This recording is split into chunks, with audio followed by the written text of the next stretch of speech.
Bienvenidos a Filosofía en tiempos de no filosofía, un espacio de reflexión profunda sobre el pensamiento filosófico. En la actualidad, un programa dirigido por Filosofía Tierra.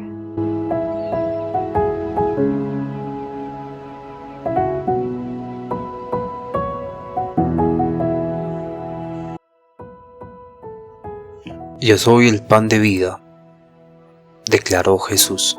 El que viene a mí nunca pasará hambre, y el que cree en mí nunca volverá a tener sed. Juan 6:35.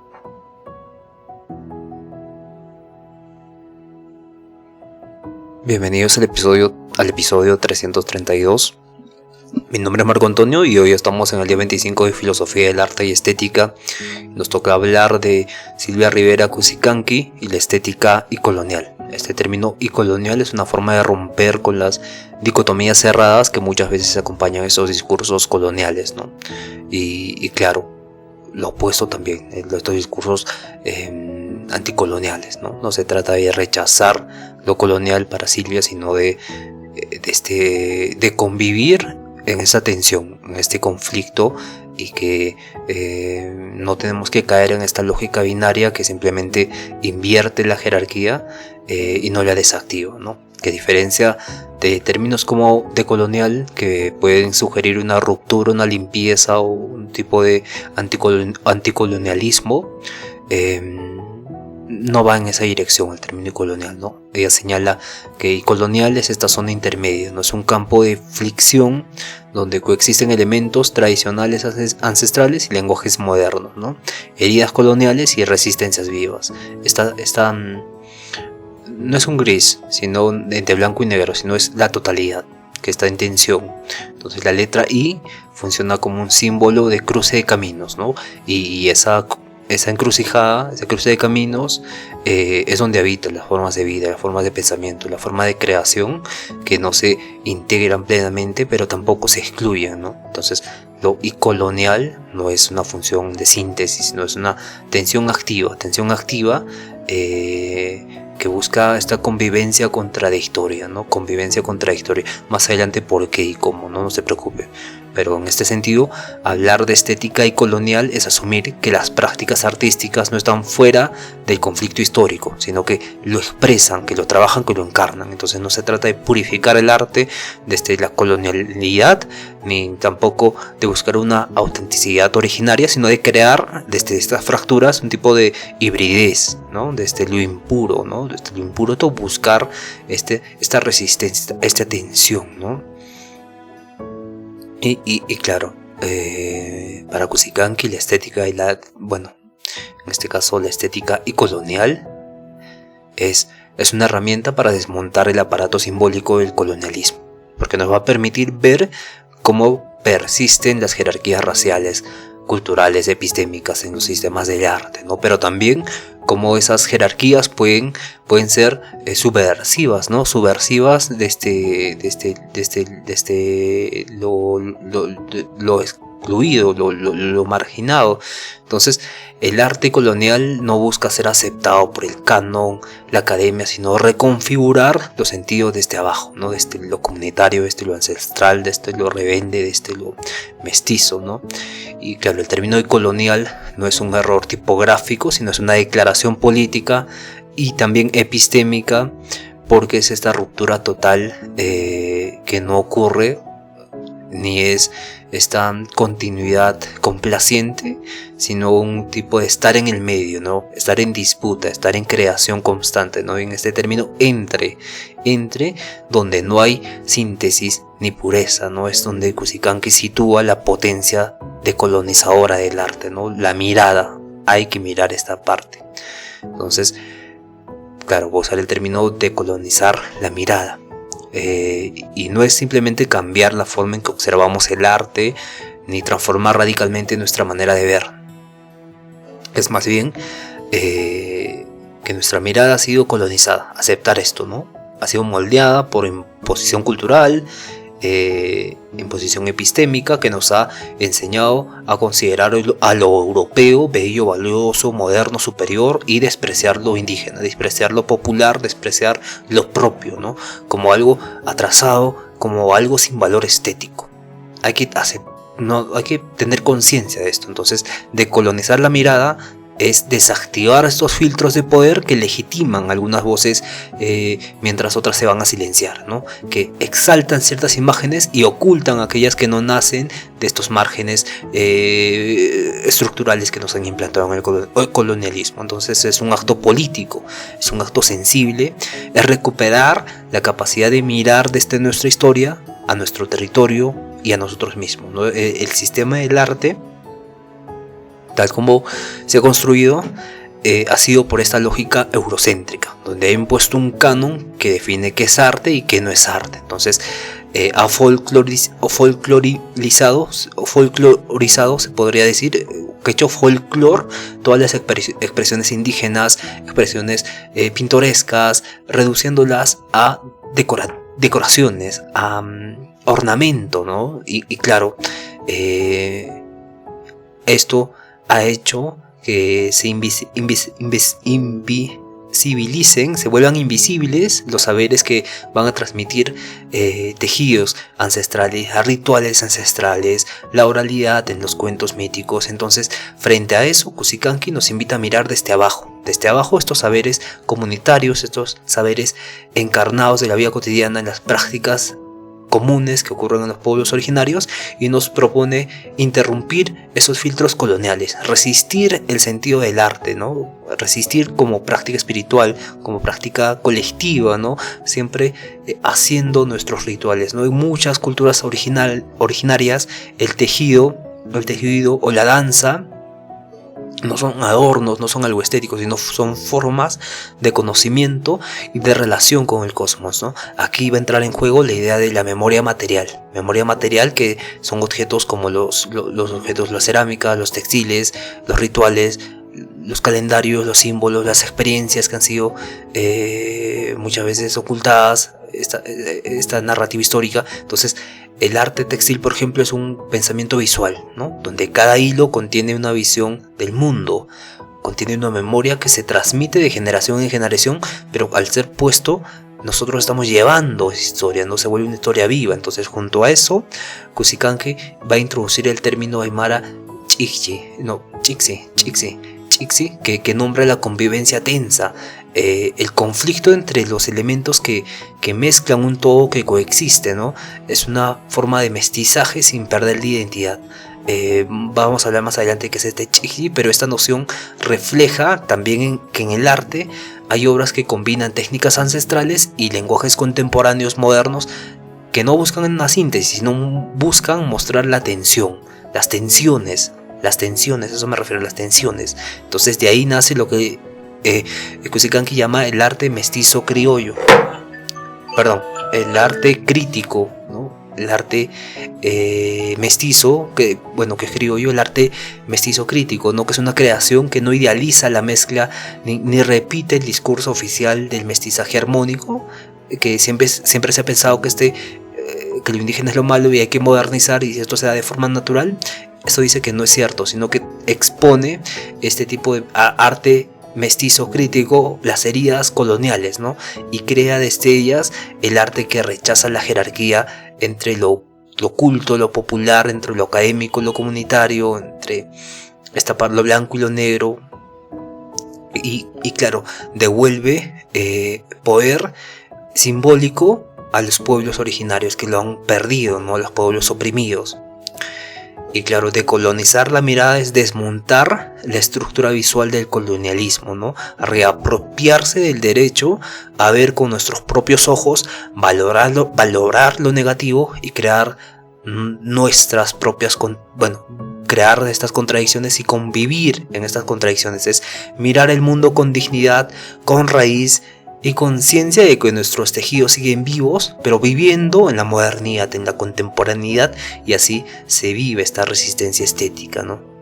Y claro, Cusicanqui dice, mirar con nuestros propios ojos, pensar con nuestras propias categorías y crear con nuestras propias manos, ¿no? Decolonizar la mirada es desmontar esta estructura visual simbólica del colonialismo y reapropiarse el derecho de ver el mundo desde los propios ojos, ¿no? Desde el propio cuerpo, desde el propio territorio, es darle valor estético, valor político, espiritual a lo que fue negado, ¿no? Es mirar con nuestros propios ojos, pensar con nuestras propias categorías y crear con nuestras propias manos. Entonces, para Silvia, esta memoria material es mucho más que objetos o restos del pasado, ¿no? Es una forma viva de conocimiento ancestral encarnada en los tejidos, en las cerámicas, en las plantas, en los cuerpos, en las prácticas cotidianas de los pueblos originarios, que a diferencia de la historia oficial que se guarda en archivos, en museos, en monumentos,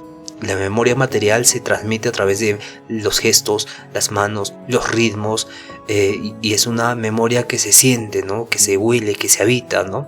Y Cusicanqui ve que es una historia tejida, no es escrita, sino es que está viva porque está tejida, y claro, es una epistemología táctil, no abstracta, sino que se vive con este tejido, ¿no? Se transporta. El arte textil ocupa este lugar central en toda la cosmovisión andina, especialmente aymara y quechua. Y tejer no es decorar ni es vestir, sino es pensar, es narrar, es organizar el tiempo, es respetar el territorio, ¿no? Entonces cada tela contiene estos símbolos, estos signos, estas estructuras del pensamiento que actualizan las formas de vivir en cada tiempo, ¿no? Con cada simbología que se actualizan en la práctica, ¿no? Entonces el tejido no solo va a cubrir el cuerpo, sino que contiene al cosmos mismo, ¿no? Entonces el espacio donde se va a organizar la memoria va a ser el tejido, como arte visual, donde se plasman montañas, árboles, ciclos agrícolas, relaciones sociales, el cosmos. Es una tecnología del saber, ¿no? Es una estética del territorio. Entonces, más allá de lo textil, existen formas de pensamiento que se manifiestan en símbolos como los rituales, ¿no? Los rituales, las danzas, también esa forma de oralidad, ¿no? De cuentos, de idioma. Entonces es muy importante en este sentido ver al arte textil como esta parte que incita a descolonizar la estética, ¿no? A valorar el arte que nace del territorio, que se hace con las manos y que se transmite en el hacer, ¿no? Y que forma parte del tejido de la vida misma frente al arte elitista o conceptual, ¿no? El tejido propone una estética situada, una estética comunitaria y también profundamente ética. Vamos a hablar de esto más adelante, pero entendamos ahora el concepto de Chixi. Chixi es un concepto originario en la cosmovisión aymara, ¿no? Entonces Silvia Rivera recupera y resignifica qué es Chixi.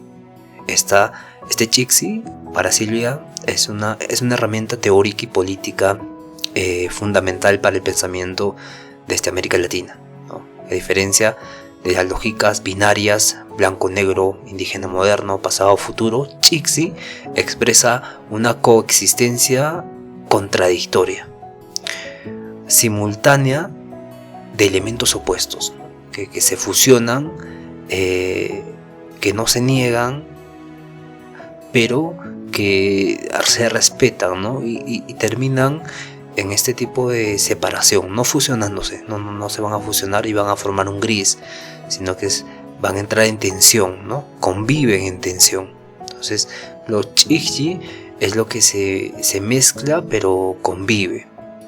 Es la simultaneidad de mundos que coexisten en tensión, ¿no? Entonces, una imagen clave es el Chixi, que es esta piedra del altiplano que tiene puntos blancos y negros uno al lado del otro, ¿no? Sin que se funda en un gris, ¿no? Esa imagen no solo ilustra una estética, sino una forma de ser, una forma de habitar el mundo, porque está vivo, ¿no? Y claro, ser Chixi es ser mestizo, sin perder lo indígena, ¿no? Vivir en la modernidad sin ceder a la colonialidad, ¿no? Es llevar la contradicción sin resolver esta contradicción. Y eso es fascinante, acabaría acá. Claro, frente al mestizaje que se promueve por los estados latinoamericanos, como son muy diversos, ese relato de integración armónica, esta síntesis cultural, es lo que no está a favor de esto Silvia, ¿no? Ella denuncia esto como un discurso que oculta el despojo, que oculta la negación indígena, que oculta la imposición de la cultura dominante. Entonces el Chigi, en cambio, no busca armonía ni pureza, sino que reconoce una realidad compleja atravesada por memorias conflictivas, lenguas que coexisten, prácticas híbridas que nunca terminan de resolverse, ¿no? Es, para concluir, una ética del entre, donde la contradicción es la riqueza en sí misma, ¿no? Y no es un defecto.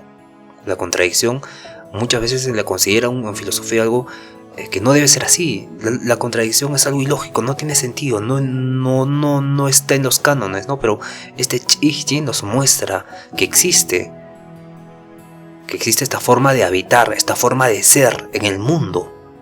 Y eso es lo importante y lo interesante. Y claro, esta noción tiene profundas implicaciones estéticas, ¿no? En el arte, el Chigi se manifiesta como una práctica que rechaza esta pureza elitista y conceptual, y en lugar de formas cerradas y coherentes propone obras rotas, ¿no? Obras contradictorias, impuras, tensas, ¿no? Y se combinan materiales tradicionales y medios contemporáneos, y se cruzan lenguajes visuales indígenas con técnicas occidentales, pero sin jerarquías ni fusiones totales, ¿no? Es un tejido que puede mostrar símbolos diversos utilizando prácticas urbanas, por ejemplo, ¿no? Un ritual en el cuerpo urbano, en la ciudad. Entonces el resultado no es esta síntesis, sino es esta una constelación constelación de tensiones activas, esta forma de crear espacios de contradicción, o sea, crear esta tensión, y que estas tensiones sean las que activen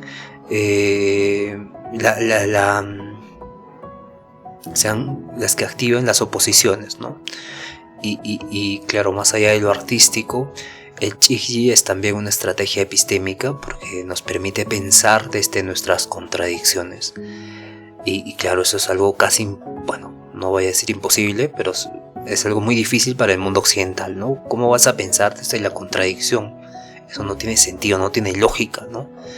Y claro, hace una referencia a cómo nuestras raíces, nuestro pensamiento no se pierde, pero lo asociamos con el pensamiento moderno, ¿no? Sin perdernos en ese pensamiento moderno, pero conviviendo, ¿no? Frente a esta presión por occidentalizarnos,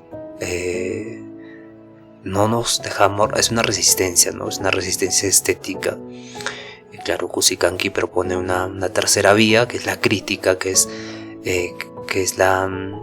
esta tercera vía es decolonizar, pero no borrando lo occidental ni recluirse en lo ancestral, ¿no? Es más bien convivir con la tensión.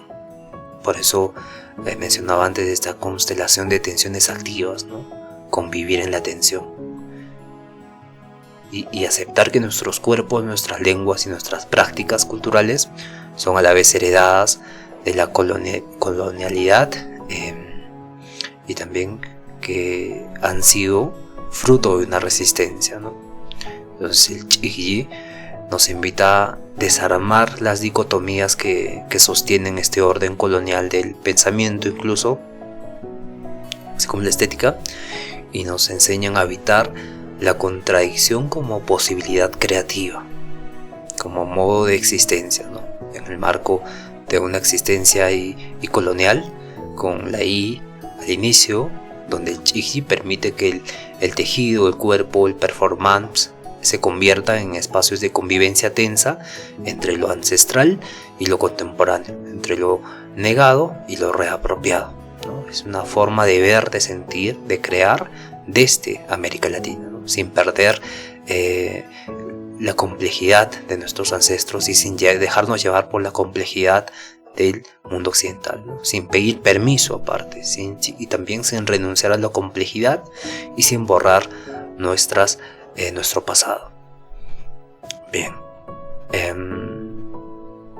y claro, de ahí surge un tipo de arte mestizo crítico que Silvia Rivera pone en la mesa, ¿no? Es una práctica que va a nacer desde una historia colonial que se convierte en una herida, pero no se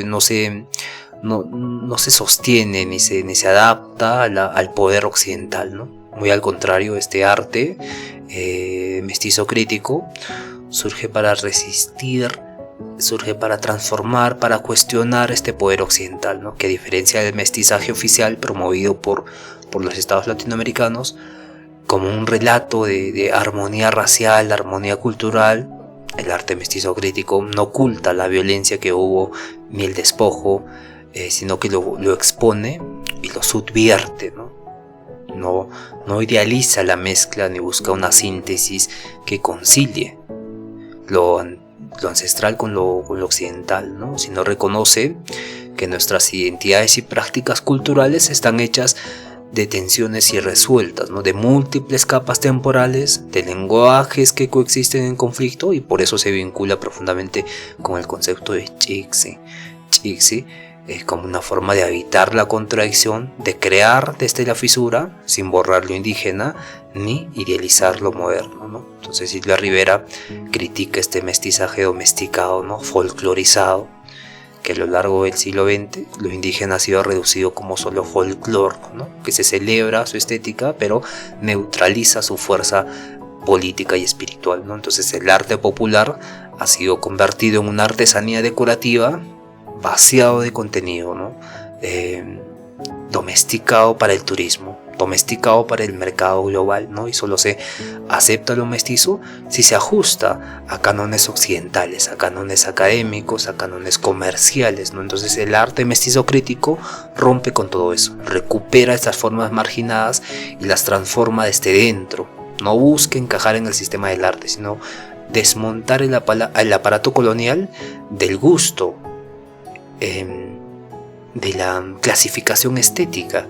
Entonces tiene varios rasgos distintivos, ¿no? Uno de ellos es el uso de lenguajes híbridos, ¿no? Combina técnicas ancestrales tradicionales con medios contemporáneos, ¿no? Videos y demás, ¿no? Entonces, la segunda característica de este arte mestizo crítico es el anclamiento hacia el territorio y la comunidad, ¿no? Porque nace este espacio vivido, de esta historia local, de esta memoria colectiva, que es el arte se enraiza en el territorio y luego se comparte, ¿no? Y la tercera característica es que tiene este contenido político expresivo, ¿no? Porque denuncia el racismo, denuncia el extractivismo, denuncia el patriarcado, denuncia la violencia colonial. Y entonces el arte se convierte en un acto de resistencia, pero también de reparación simbólica, ¿no? Y la cuarta característica es que desjerarquiza el poder. El poder desjerarquiza, en este caso, epistemológicamente, los saberes, ¿no? Que no diferencia entre arte y artesanía. No diferencia entre alta cultura y cultura popular. Porque todo puede ser arte.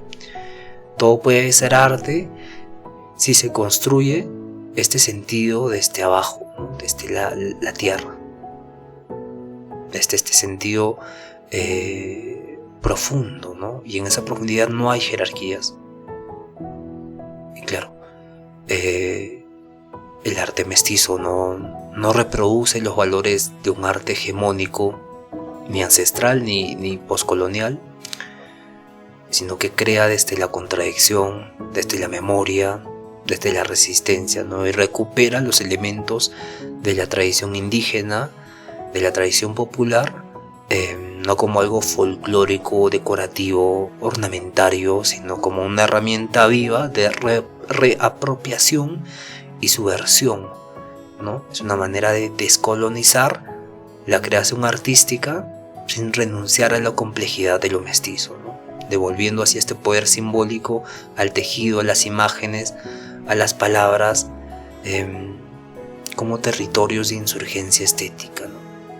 Los tejidos como formas vivas de insurgencia estética que conviven, que viven y que están en la política incluso, ¿no? Como símbolo, congresistas que tienen estos trajes andinos ancestrales, ¿no? Y mucho más, ¿no? Silvia Rivera, activista aymara, socióloga, filósofa, pensadora, plantea esta crítica radical, ¿no? Este sistema del arte y al modo en que la estética ha sido moldeada por la colonización, ¿no?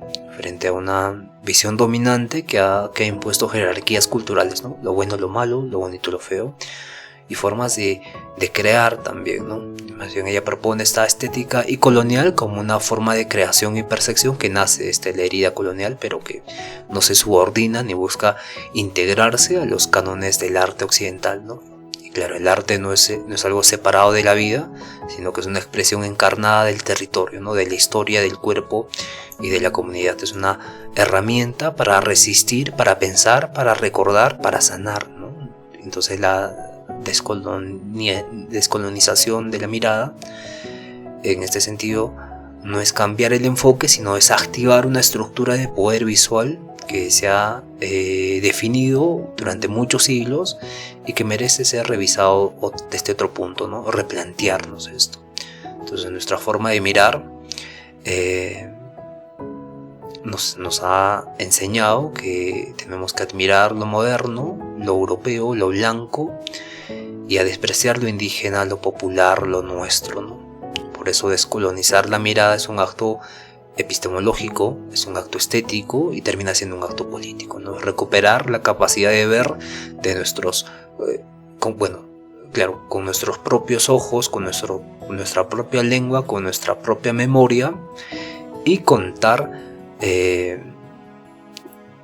con esta separación entre estos filtros coloniales impuestos, ¿no? Que han folclorizado lo indígena, que han neutralizado su fuerza política, su fuerza espiritual, y lo han hecho pintoresco.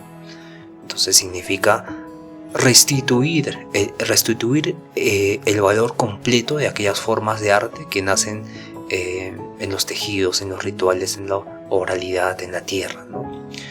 Y claro, este proceso de pensar desde lo propio recupera este concepto clave de Chixi, ¿no? Chixi, de esta cosmovisión asmara, ¿no? Chixi. Esta palabra es clave, ¿no? Se puede convertir en un hito filosófico incluso, ¿no? Esta palabra no significa mezclar ni fusionar, sino coexistir contradictoriamente. Chixi es una piedra, ¿no? Donde hay puntos blancos y puntos negros que están juntos, pero no se fusionan. No hay un gris en el medio. Y también nuestra vida es así, ¿no? Estamos combinando, no estamos chiquiciando, por así decirlo, lo moderno con lo ancestral, lo indígena con lo mestizo, lo colonizado con los rebeldes, los indígenas. Entonces el Chixi permite entender que habitamos contradicciones sin necesidad de resolver estas contradicciones, ¿no? No busca una identidad pura ni esta síntesis conciliadora. Reconoce que nuestros cuerpos, nuestras lenguas, nuestras prácticas están hechas de tensiones vivas, ¿no? Es una forma de ser mestizo sin perder lo indígena, de estar en la ciudad sin borrar nuestra raíz, de usar lo occidental sin rendirse a su colonialidad, ¿no? Y desde esta visión propone el arte mestizo crítico. Esta es una práctica estética que nace desde la fractura, que no idealiza, ni mezcla, ni acepta el discurso de este mestizaje armónico que es promovido por los estados, ¿no? Hay que romantizar el mestizaje, ¿no? Es es bello, es normal que tengamos que actualizar nuestras prácticas ancestrales con pensamientos occidentales, ¿no? Y claro, el mestizaje oficial busca borrar el relato de los abusos que se cometieron en la colonización, ¿no? Y claro, el arte mestizo expone esta colonización, y también mezcla técnicas tradicionales con medios contemporáneos, pero sin jerarquías, ¿no? Y claro, usa el bordado, los rituales, el graffiti, el videoarte, el performance, y siempre desde el territorio, ¿no? Siempre desde la comunidad, desde el cuerpo político, ¿no? Y claro, no distingue entre arte y artesanía, porque claro, esto sí lo hacían cuando folclorizaban lo indígena, ¿no? Esto es arte y esto es artesanía, nada más. Entonces, esto no debe ser así, ¿no? Bueno, para el pensamiento de Silvia Rivera. Entonces, entre alta cultura y cultura popular. Entonces, rechaza esta pureza elitista y en su lugar abraza lo roto, abraza lo híbrido, abraza lo situado, abraza lo tenso, ¿no? Entonces, se convierte en un tipo de memoria colectiva, pero que está en disonancia con un tipo de colonialidad que se está imponiendo también.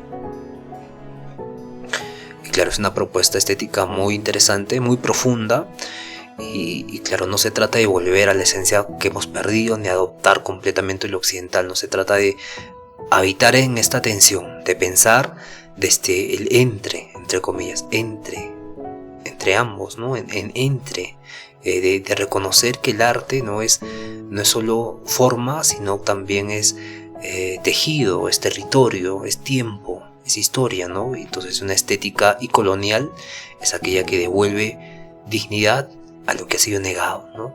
Que hace visible lo que fue silenciado, que piensa con las manos, en el caso del tejido, con los colores, con la tierra, y es una estética de la contradicción, ¿no? Y que se convierte en una estética de la esperanza. Y claro, corresponde a una estrategia epistémica, estrategia política y cultural para desmontar la colonialidad, ¿no? De esta forma de ver binaria que tenemos, ¿no? Lo moderno y lo indígena. No, hay que vivir en esta tensión. Y claro, más que buscar una nueva hegemonía, la estética y colonial apuesta más bien por esta contradicción, pensar desde la contradicción, la pluralidad, haciendo el arte una herramienta de descolonización integral, ¿no? Pero en el sentido completo.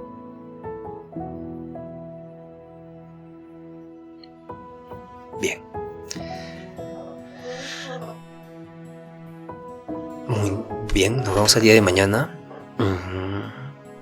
con Griselda Poyuk, la estética feminista. En el día 333, episodio 333, buen número. Nos vemos el día de mañana, cuídense todos. Y claro, conózcanse a sí mismos, bendiciones a todos y por favor sean felices. Hasta el día de mañana.